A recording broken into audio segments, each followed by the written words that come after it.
Hello, I'm Bob Kendrick, coming to you from the amazing Motts Military Museum in Groveport.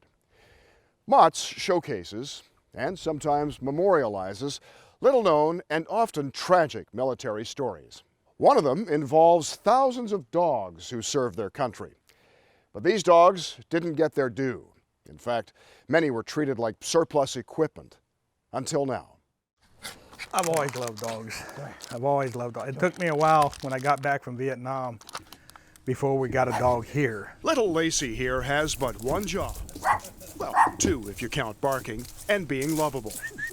But every day, her owner, Ed Reeves, remembers a dog, Prince, whose job was to keep men alive. Well, he was trained to find ambushes, booby traps, and tripwires. This one's after Not to bark, it was an early silent warning. It was 1970.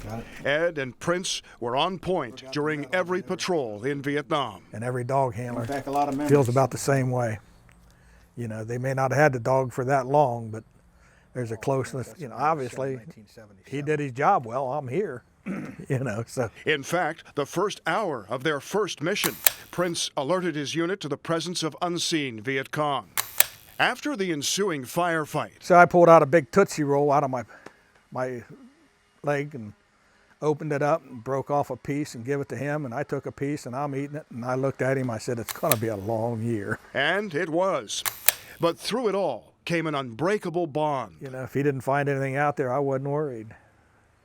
I wasn't worried. Then in 1971, when Ed was shipped home, came a brutal reality no dog handler was prepared for. The 4,244 dogs that served there, only a little over 200 left Vietnam alive.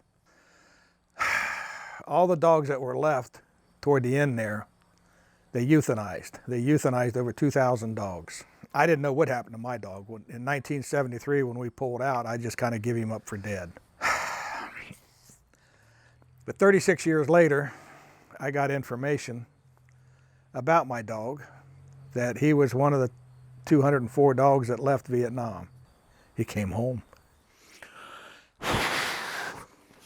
Then came the time for Ed to do the tracking. It took 3 years in the bureaucratic jungle, but he finally got his answer. And this is a return from Vietnam. His date of service to the Army terminated and went to customs. Prince went from tracking Viet Cong to drug smugglers.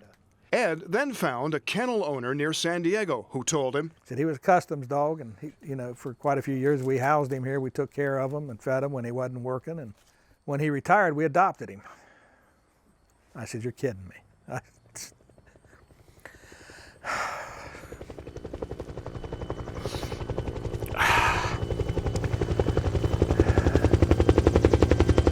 Good morning, ladies and gentlemen.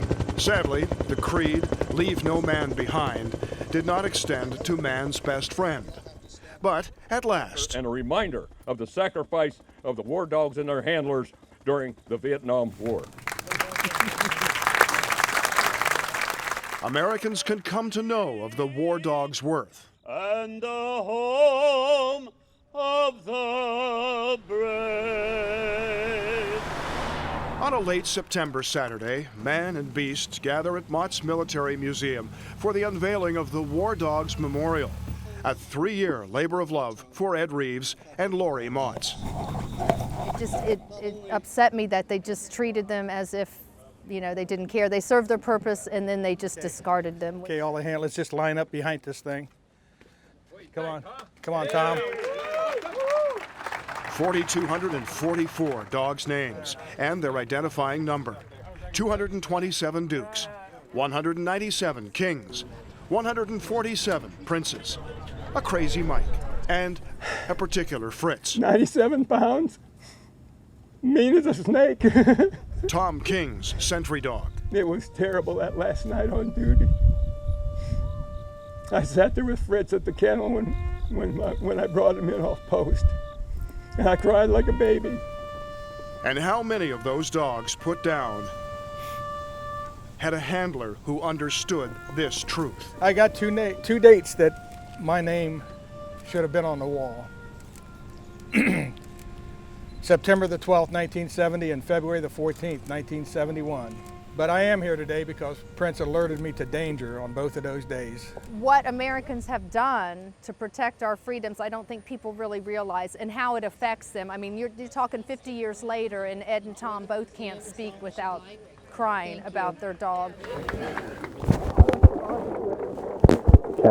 Ed's effort to build this memorial extends past the debt that he and so many others owe war dogs like Prince to a place that should remind But here, anyone who sees it. they're a memorial, not excess equipment.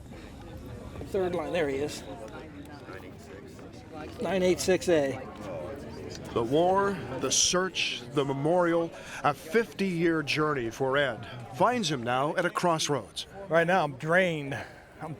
I just trying to think of what to do next. But rest assured, he'll continue to tell the story of a bond as unbreakable as the granite on which it's now etched. I plan on, And on quiet days, you know, when nobody's around, I'm going to sit over there with the dog for a while and we'll have a conversation. the sculpture is by famous Zanesville artist Alan Cottrell, and the black granite comes from the same quarry in India that supplied the stone for the Vietnam Veterans Wall. Total cost, $113,000, but of course priceless for anyone who has a tie to any of these names.